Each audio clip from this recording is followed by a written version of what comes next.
প্রিয় শিক্ষার্থী, আমরা তোমাদের ইসলামের ইতিহাস ও সংস্কৃতির আব্বাসীয় খিলাফতের উপরে পঞ্চম অধ্যায়ের একটা সৃজনশীলের সাজেশনের উপরে ক্লাস নিব।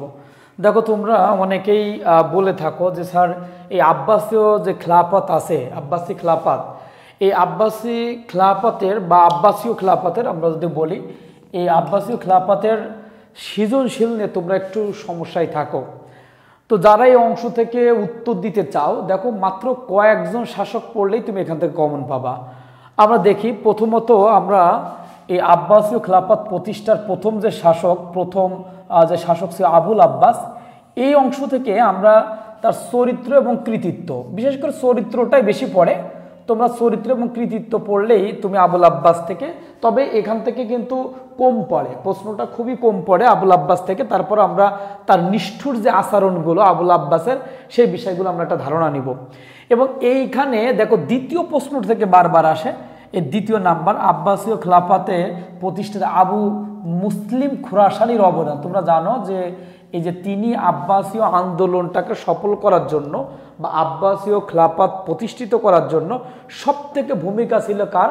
আবু মুসলিম খুরাসানি। তার মানে এখানে আমরা বলতে যাচ্ছি যে আবু মুসলিম খুরাসানির অবদানটা এইটি বেশি আসে বা তার সম্পর্কে তথ্যগুলো বেশি আসে। তোমরা এই টপিকটা ভালো করে পড়ো। হ্যাঁ, এরপরে দেখো খলিফা আল মনসুর, এইখান থেকে তো আরও ভেরি ইম্পর্টেন্ট, অর্থাৎ 2-3 খুবই গুরুত্বপূর্ণ। দেখো তার সম্পর্কে যে সৃজনশীলগুলো আসে, একটা হলো সাম্রাজ্যকে সুদূর ভিত্তির উপর প্রতিষ্ঠা, এই যে প্রতিষ্ঠাতা হিসেবে তার অবদান, এই প্রশ্নটা আসে। 2 নম্বর তার রাজনৈতিক প্রজ্ঞা।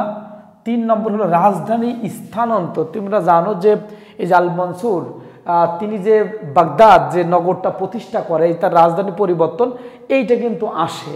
এবং আরও কিছু টপিক দেখো, যে শিয়া বা আলী সমর্থকদের সাথে দুর্বিবহার এবং আবু মুসলিম খুরাসানকে যে হত্যা করলো বা এই হত্যার আচরণ এবং ফলাফল।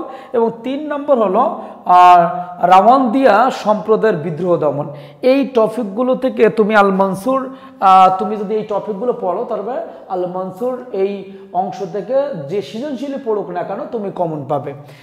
খলিফা হারুন আর রশিদ, তার সম্পর্কে যে সৃজনশীলগুলো কমন আসার মতো, অর্থাৎ নহরে জুবাইদা, তোমরা জানো তার স্ত্রীর নামে যে খাল খনন করছে সেইটা, বাইজেন্টিনদের সাথে সংঘর্ষ, তার পররাষ্ট্রনীতি কী ছিল হারুন আর রশিদের, এবং সে যে প্রজারঞ্জক শাসক ছিল, হ্যাঁ প্রজারঞ্জক যে শাসক ছিল সেইটা, এবং তার আমলকে স্বর্ণযুগ বলা হতো, তার শাসন আমলকে, সেই সম্পর্কে তথ্য এবং বিভিন্ন ধরনের গুণাবলী, এবং আরও তার সন্তান যে খলিফা আল মামুন এবং আল আমিনকে যে মনোনয়নের দ্বন্দ্বটা, এইটাও কিন্তু আসে। তার মানে এই টপিক দেখো, মাত্র কয়েকটা টপিক পড়লেই কিন্তু তুমি এখান থেকে সৃজনশীল কমন পাচ্ছ।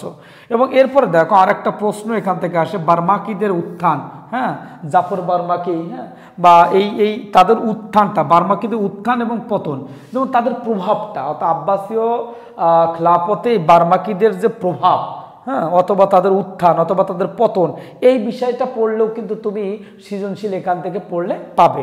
খলিফা আল মামুনের কথা আমরা বলে থাকি, যে খলিফা মামুনের সম্পর্কিত একটা সৃজনশীলই সব থেকে গুরুত্বপূর্ণ এবং সব সময় এসছে, সেটা হলো কি, যে তার জ্ঞান বিজ্ঞানে অবদান বা বাইতুল হিকমা, অথবা তার জ্ঞান বিজ্ঞানকে অগাস্টার যুগ বলা হয় কেন, বা সাহিত্য, ইতিহাস, ধর্ম, দর্শন, বিজ্ঞানের উন্নতি। দেখো যতগুলো টপিক লিখেছি, মূল কথা একটাই হলো, খলিফা আল মামুনের হলো জ্ঞান বিজ্ঞানের যে বিষয়গুলো, অর্থাৎ বাইতুল হিকমা প্রতিষ্ঠা করে তিনি যে জ্ঞান বিজ্ঞানের যে উন্নতি ঘটিয়েছিলেন, সেই বিষয়টা কিন্তু আসে। এটা হয়তো টপিক তোমরা দেখতেছো, কিন্তু মূল কথা একটাই, সেটা জ্ঞান বিজ্ঞানের অবদান, সেটা বাইতুল হিকমা হোক বা জ্ঞান বিজ্ঞানের চর্চা বা গবেষণা কর্ম হোক, এভাবে আসে।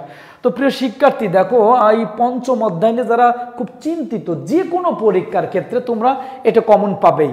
এই টপিকগুলো যদি ভালোভাবে আয়ত্ত করতে পারি, তাহলে আশা করা যায় পঞ্চম অধ্যায় নিয়ে তোমাদের যে চিন্তা, এই দুশ্চিন্তাটা আমাদের মনে হয় চলে যাবে। তো সবাইকে অনুরোধ করব যে তোমরা এই টপিকের উপর বেস করে সৃজনশীলগুলো তোমরা পড়ো, দেখবে তোমরা ভালো উত্তর দিতে পারবে এখানে। তো আজকের মতো এখানেই ক্লাসটা শেষ করছি। অবশ্যই তোমরা যাদের ক্লাসগুলো ভালো লাগে তারা কমেন্ট করবে, এবং কোন কোন অধ্যায় ক্লাস নিলে তোমার জন্য আরও উপকার হয় আমি অবশ্যই তোমরা কমেন্টে লিখলে আমি ক্লাস নেওয়ার চিন্তা করব। তো আজকের মতো এখানে শেষ। আল্লাহ হাফেজ।